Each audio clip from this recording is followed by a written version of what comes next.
I'm Amanda, and this is Not Your Granny's Quilt Show.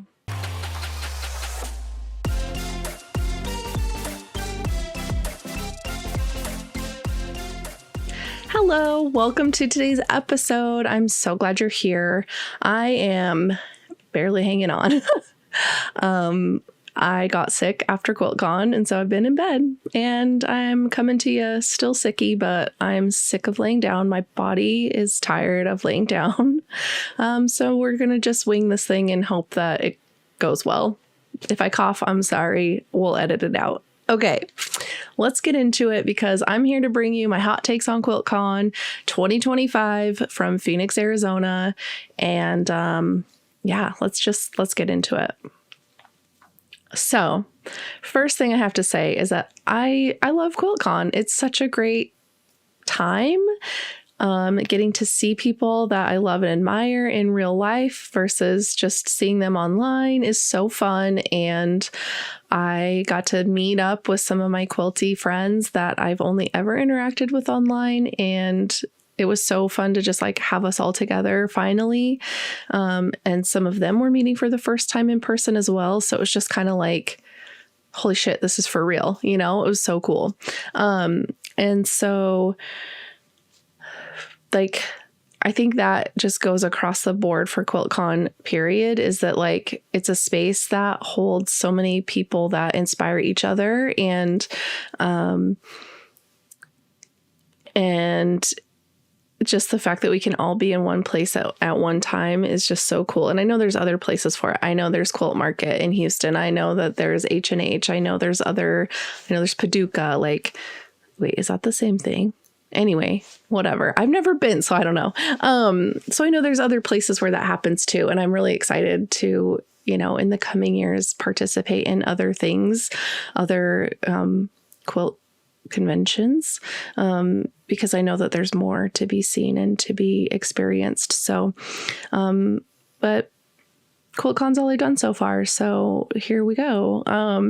Seeing people in person, it's just so lovely. And I think that that's kind of always the general consensus I get from other quilters. Like, as I see them making their posts and things, it's like, yeah, the quilts are incredible. And seeing them up close and in person is even more incredible than seeing pictures online, because sometimes pictures can't do something justice, especially in fiber art. You need to see the texture.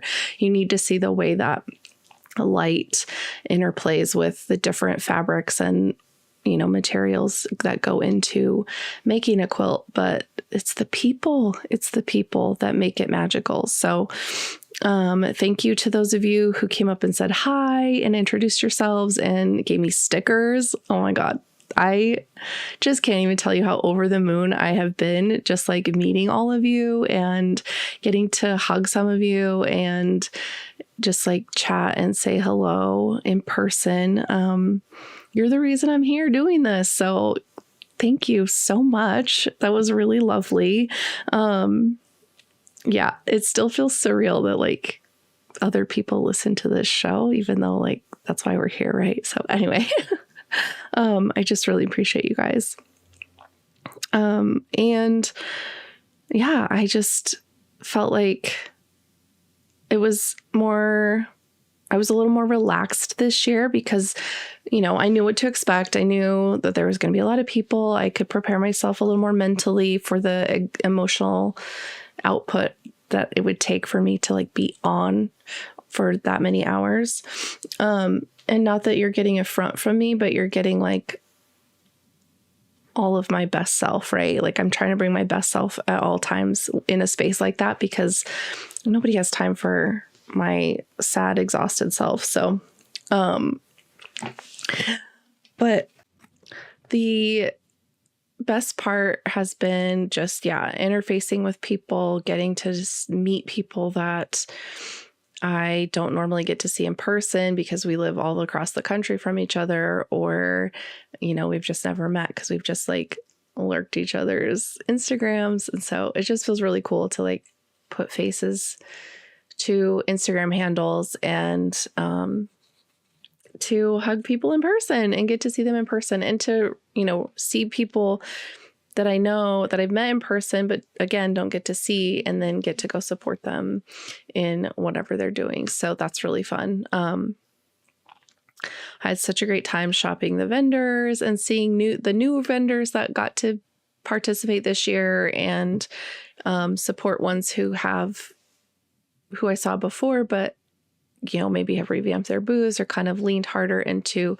their vibe, their aesthetic that they want. And instead of kind of responding to what they think people want, but making the things that they would want for themselves, and then finding their community that way. Because I think that's honestly the best way to find an authentic community of supporters, is to just show up as your full self. And if people don't like it, then they don't have to participate. And I think that's the coolest part about being human, is that you have free will, you have autonomy to choose what you want to and don't want to engage with. And that includes going to QuiltCon or not going to QuiltCon, or sometimes there's financial barriers, and I totally get that. And so some of you might be tuning out because you don't want to hear about QuiltCon because you got FOMO, and I totally respect that. So if you'd rather not hear about it, be my guest to skip this one, because I love you and I understand. I definitely felt FOMO before I had gone. And now that I've gone and experienced it, like, I definitely was excited to go this year, but it was like, okay, it's going to be fun, but I also know I won't die if I do miss it. But that doesn't mean I'm going to stop going. It is back in Raleigh next year. So I can say my experience at Raleigh was amazing for a first time at QuiltCon. They accommodated 25,000 participants really well. It never felt like the restaurants were busy, but they never felt too terribly overcrowded. And I frequented the plant-based one that's like right across from the convention, because I'm plant-based mostly. And so that was nice, and it was busy, but they definitely showed up and showed out for us QuiltConners. And so I think I know it's tricky because they've got to find cities that can host and accommodate that many people while being safe and accessible. And I know it can be tricky to find that. So hopefully the next East Coast event is somewhere else, just so we can experience something else. But I understand that there's a lot of logistics that go into that. So I'm going to respect the MQG and what they're trying to do, and know that there's a lot more decision making behind the scenes than just my 2-cent hot take that doesn't take into consideration everything that they have to do to make QuiltCon happen. So,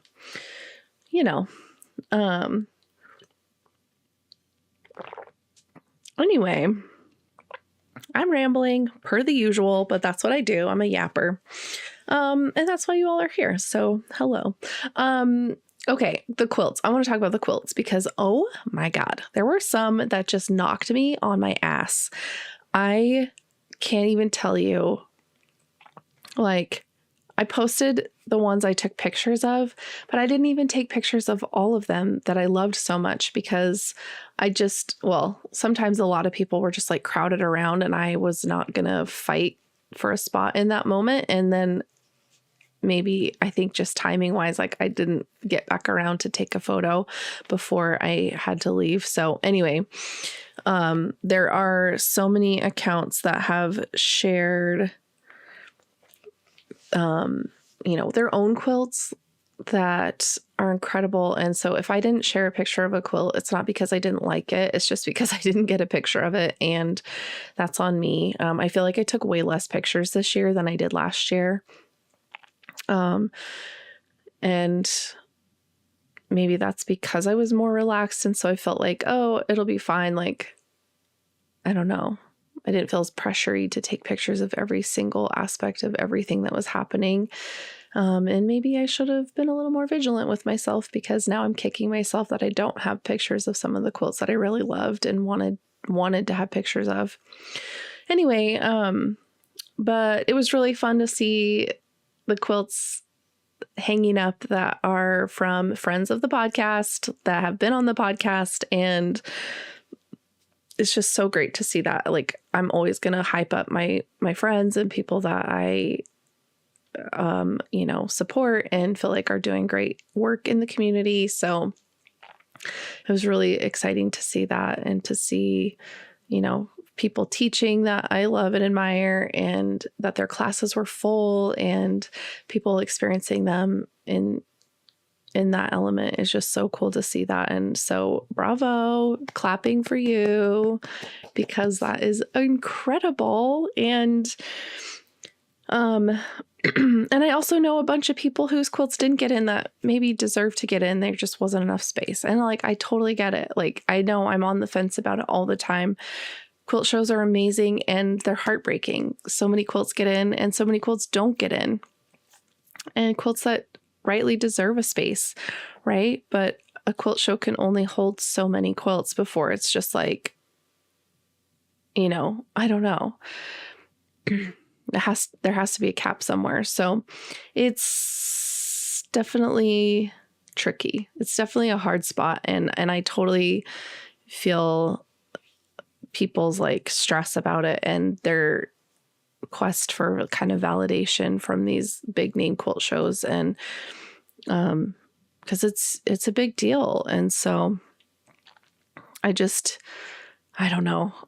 It's hard because it's like, I'm not anti-quilt show, but I'm also not pro-quilt show. Like, I still want to go to them, but I also think that it's really hard to like place so much judgment on someone's art and then expect them to be okay with it. I don't know. Anyway, I don't want to wax poetic on it too much because I've already said so many things about quilt shows and QuiltCon in that regard. And, I have previous episodes where I've chatted with, my local guild's now president, who is also being certified as a quilt judge. And we talked about quilt judging, at length, because it was just such an interesting process to me after I had seen the process from behind the scenes at our own quilt show here, put on by the Boise Basin Quilters. That's the guild I'm talking about. It's a great show too. And we hire NACQJ judges to judge the quilts that are entered into the judged categories. So it's legit. And we usually have several hundred quilts hanging, which is incredible. So if you're looking for quilts, a place to enter quilts, and if they didn't get into QuiltCon, this would be a great place. It's not a super modern show, but they're definitely opening it more up. We're kind of using the MQG definitions for modern quilts and art quilts and things to help inform our categories. So it's a pretty cool show. And I always volunteer to help with the show. Because I think it's a great way to also just help the guild and be a voice for like, yeah, this is a cool place. Like, come hang out, come get your quilts in here. And you can just enter them as exhibit only too, which is kind of cool. You don't have to enter as for judging. So anyway, enough plugging for that. But I don't know. It's just such a tough topic, because as much as, I think it's cool to get awards and get ribbons and things, I think it also leans into the fact that like we're in a society where it feels like we have to have those things to be valid and to validate why we make what we make, to receive accolades and praise instead of just making it because we want to and we like it and that's good enough. Anyway, I think it's really great to see the people who put themselves out there, who got their quilts in, who got awards, and just the kind of variety. It did kind of feel, I did see kind of like a few people who had multiple quilts in multiple categories that looked very similar. So that kind of felt weird. Like, why did that one person get several quilts in when some people didn't even get one quilt in that would have filled that space or whatever? And again, I don't have any weight in the judging. I don't have any say and what happens. And so these are just like wonderings and musings I've had for myself as I've kind of seen what's going on. So anyway, yeah, it just feels kind of strange to see that, like, having one person getting multiple quilts in that have used the same technique, if that makes any sense. Because then it's just like, why did that person get to take up so much space when there were other quilts that could have been displayed to showcase that technique or that category. So, again, I'm not coming at it from like an angry space. It's just a wondering, a question I have, and a thought I had as I was looking through the quilts. Not to say that those quilts weren't great. They were eye-catching, and I did stop for those quilts and look at them closely because of the technique that was used, and it made me curious about the quilt. And so the visual impact was there. I just felt like maybe one person having so many quilts in just felt a little bit kind of unfair, I guess. Like, yeah. Anyway, again, I'm just one person with my own opinions. So don't take it as Bible, just, whatever. Take it with a grain of salt, because I don't really know exactly everything that goes in behind the scenes as well. So especially for QuiltCon, I've never been in the rooms where those decisions are being made. So that being said, there were some really cool pieces. There were some really cool upcycled pieces. A lot of people using, materials that have been repurposed. I saw a lot of like, panel swatches of like fabric colors from like old clothing catalogs, or somebody had, used different suiting materials that were from swatch books. And of course, we've got Rada in there with her denim and leather, and that was incredible to see up close. Good job, Rada. I loved your quilt. It looked beautiful. And Zach Foster and Heidi Parks, they had their quilt in there, and it is obviously made from like upcycled and reused materials. And yeah, it just was so cool to see that. And it's inspiring me to be more thoughtful and more resourceful when it comes to making quilts for myself. Like, I have so much material on hand already.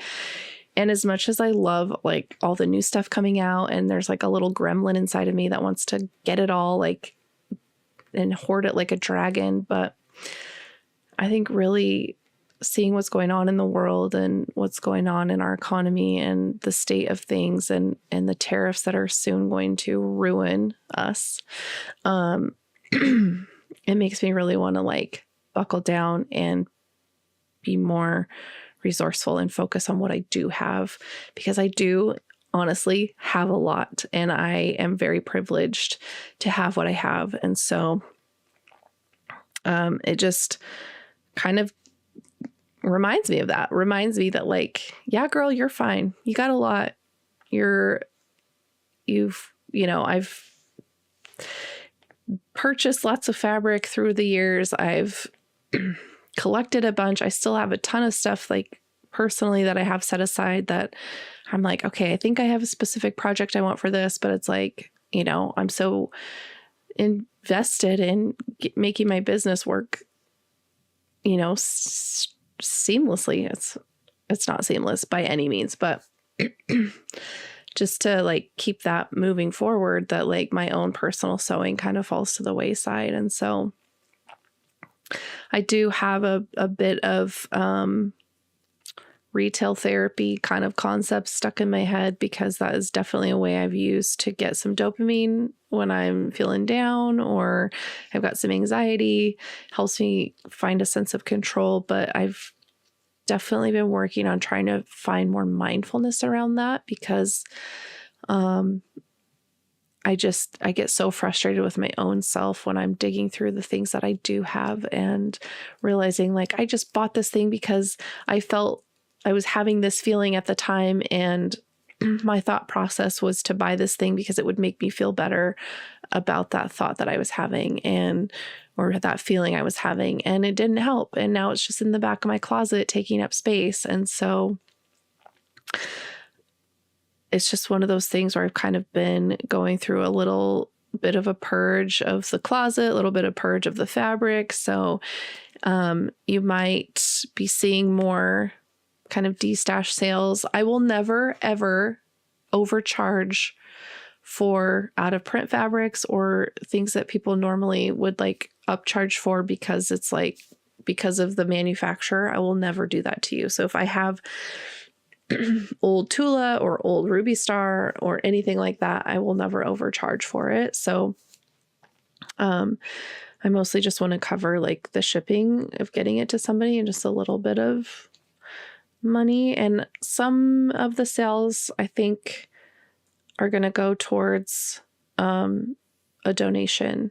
So stay tuned more for that because I'm kind of milling some things around in my brain. Anyway, that's not QuiltCon. We're going to circle back to QuiltCon now. So quilts were incredible. The best in show, which again, I didn't get a picture of because like, what am I, a photographer? No, I should have though, because it was right front and center, just like it always is. And it was beautiful. And it was by Verushka of Pride and Joy Quilts. Let me look at it really quickly because I want to give you all the correct information. Here we go. Pride and Joy Quilting by Verushka Zarate. It was called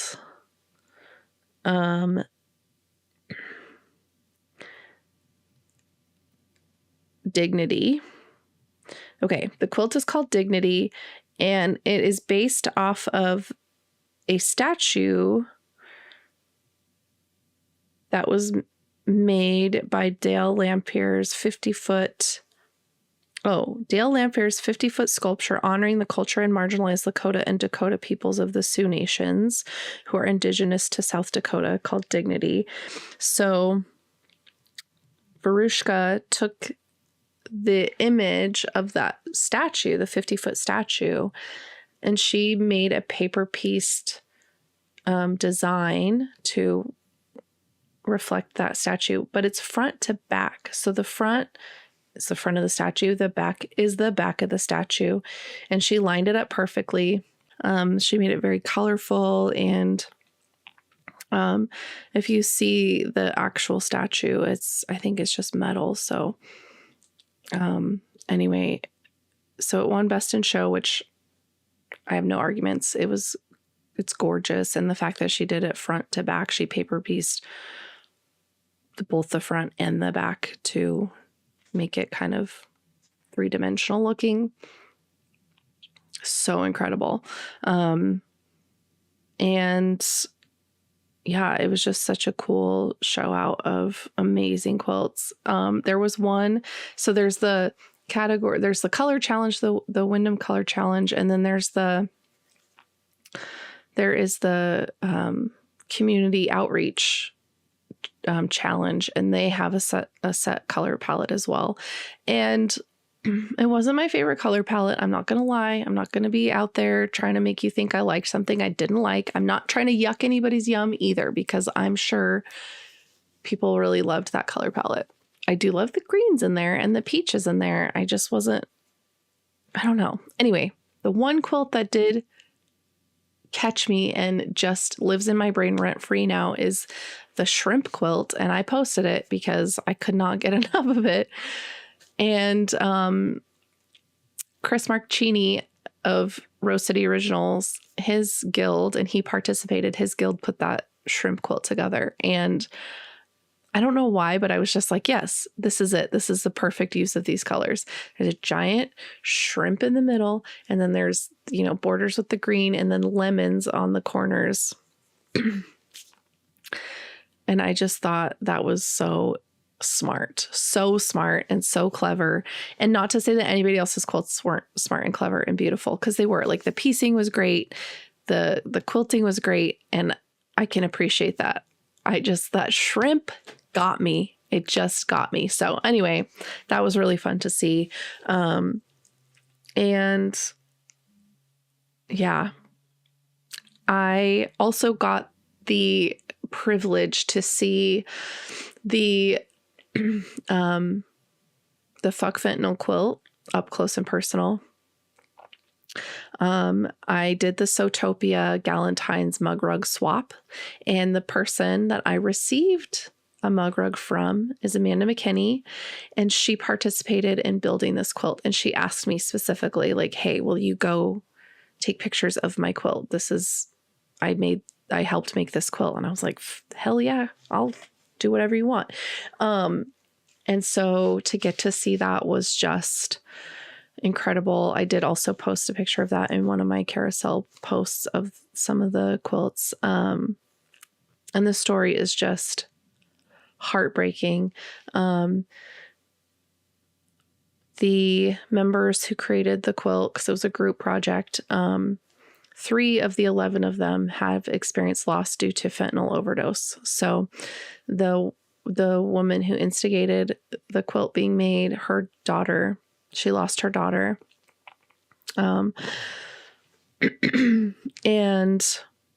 it's a huge problem. It's a huge, huge problem. And so to be able to have something like that hang in QuiltCon, and just to hear while I was standing there staring at it, to hear the kind of questions people are asking and the way that the people around were talking about it and engaging about the quilt was just really cool too, because it was sparking a ton of conversation. And some people were like, I don't think that this is appropriate. And other people pushing back and being like, why? This is real life. People are losing loved ones to these drugs and overdosing.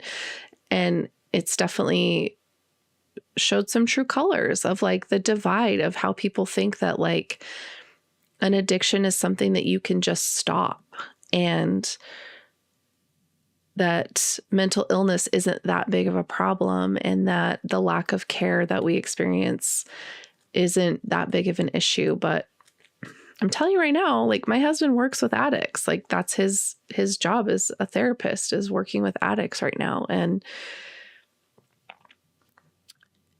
it's not that simple. It's not that simple, or people would just stop. It comes down to a failure of family systems. It comes down to a failure of our social systems. It comes down to a failure of our communities not taking care of each other and making people stay stuck in survival mode for most of their lives and not knowing how to get out of it and not having the resources to help them get out of it. So it was just incredible to see up close and to know the story behind it and to understand, you know, who's making it and it's not just like we love this issue because, you know, we just want to have a voice about it. Like, great, for sure. Craftivism is amazing. Like, put your activism where your mouth is. I don't know if that didn't make any sense. Put your activism on display with the skills you have. And if you can quilt, then make an activism quilt. And this is one of those things, but it's a personal project too. It's not just other people championing this thing that needs attention, right? But it's touched by personal stories as well. So it just felt really powerful to stand in front of and to see up close. Then my other thing I want to talk about is the vendor hall. It was beautiful. The Phoenix Convention Center, I felt a lot more spread out than Raleigh. And I don't know why. I don't know if there's just more space or whatever, but it just felt like the aisles were bigger. There wasn't as much crowding. There was definitely crowding in places where there were lots of people lining up for things. Like Art Gallery's booth was popping off. Like, what does Schmidt say? It's on and popping. If you watch New Girl, then you know what I'm talking about. Anyway, because they were giving away so much stuff. They had like a little prize wheel, and they would like every, 15 minutes or whatever, let people line up and spin the wheel, and they were giving away tons of stuff. And so that line was always huge. Obviously, the Ruby Star booth line was always huge because who doesn't want to hang out there? So fun. The make and take stations were always so busy, like AccuQuilt and String and Story and Who else had make and takes? Cotton and steel. Anyway, there were so many vendors, and it was so great to see them all, and to see people who have never had a booth before get to have a vendor spot was really cool. So I got to go say hi to Carly Porter. She had her fun stuff on full display, so it was really great to see her in that element. And who else was new? I don't know. So many people. I just like went blank. Well, anyway, I always enjoy visiting Sotopia Space. They always have such fun stuff in their booth. I visited Pink Door Fabrics and got a couple of little bag kits from them. Because they include everything, which is so nice. Like the webbing, the hardware, like everything. So I don't have to think about it. I can just make it, which is what I love. Like the decision making of like what fabrics to use and placement, like that can overwhelm me with a project. And then I just won't end up making anything for a long time. And so if I just already have it set out and I can just make it, I'm like, heck yes, thank you so much. That helps my anxiety so much. So that was really fun. Where else? I don't know. I was going to stop by the APQS booth because they had a booth this year, which was so cool. But I knew that if I went over there, that they were probably going to talk me into buying a second machine, and I don't have space for a second machine. So I just had to like not even go there. But I love you, APQS. I love my Millie, and I definitely in the future would love to have a second machine because your girl is busy, and it would be great to have two machines instead of just one. Anyway, I don't know. It was great to see Caitlin from Feral Notions and all of her fun stuff that she's been making with her laser cutting and the rulers, but she's also made some new items, some new thread cutters, some binding spools she made out of like iridescent vinyl or iridescent acrylic, and they look like a fish. It's so cute. And where else? I don't know. I went to so many booths and just saw so many people. It was really cool, but it was fun to see like a different group of people, right? A different group of vendors. It's not just the same people all the time. So I like to see that. I like to see that they're making room for like other, other people that are out there that have shops and have, different fun things to offer. And so that's really cool to see that and experience that. And I really enjoyed just kind of wandering and seeing what was there. And I didn't do as much shopping this year as I did last year, which I'm pretty proud of myself because there were so many things I wanted to buy, but a lot of my reservation was just that, like, again, my thought of like, why would I'm just buying this because I'm here. There's not a purpose for it. You know what I mean? And not that I didn't want to support the shops, like all the vendors. I'm just trying to be a lot more mindful in what I'm buying and when I'm buying things, and why is really the big reason I need to focus on. So anyway, it was just really fun to see that and to see how cute everybody's booths were and just how different they were, and just the fact that like so much work and love goes into these booths, and then to see, sales happening and people congregating in the booths and shopping and spending time in these spaces that the vendors have spent so much time on. It just makes my heart happy because, there's the big name vendors, and then there's some small businesses and their small single owner shops that are getting so much love. And I, as a small business girly, I love that, I love to see it. So thank you so much to everybody who is supporting those small businesses, because it means the world to see that and to see that love and support happening for us little guys who are just trying to make a living on doing something that we love so, so much. So that was really cool to see. And, a lot of them are friends of the pod and people I admire and love to see that they're doing things that are bringing them success. So congratulations. I just felt really excited to see that. And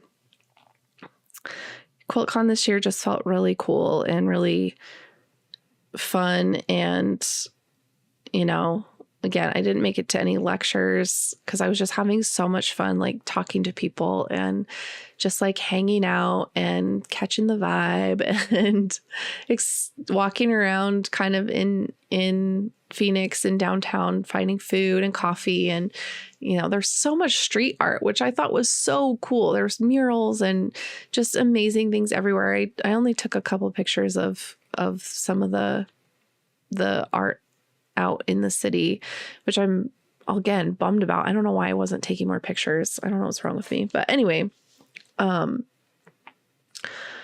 it's just it was pretty cool. I've never been there. I've only ever been in the airport. So that was a fun experience to kind of renew my perspective of being in Phoenix. 'Cause the last time I flew through Phoenix was coming home from Texas when our oldest was graduating from basic training. And that's when the COVID lockdowns happened. Like we landed in Texas and it was like, nope, sorry, the base is shut down. You can't see your kid.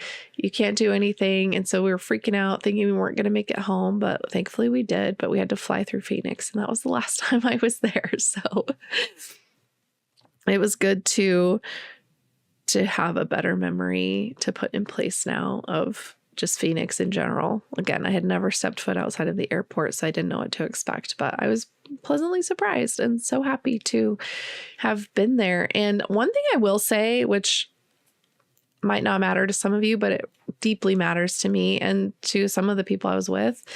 Every restaurant we went to was so mindful of my food allergies and my friend Erin's food allergies. Like she's celiac. I am allergic to eggs and dairy and so many other things I don't need to list. But just anytime we went out, we were both like, hey, we have this allergy. And they were like, oh, great, we'll write it down, da da da. And they would like ask a bunch of other questions like, oh, well, this part of the dish includes this. Like, what would you like to replace it with? We've got this, and this. Like the waiters just seemed really knowledgeable about their menu so that they could offer those options, and they understood what we were saying when we said like, I can't have this ingredient in my food at all. And it wasn't like, oh, this isn't dairy, right? It's like, no, it's fucking cheese. You know what I mean? Like they weren't ignorant, which was so nice and like made me feel so comfortable. Like even though I got sick afterwards, I'm like, I'd rather have this than have been experiencing like food allergy fallout during QuiltCon.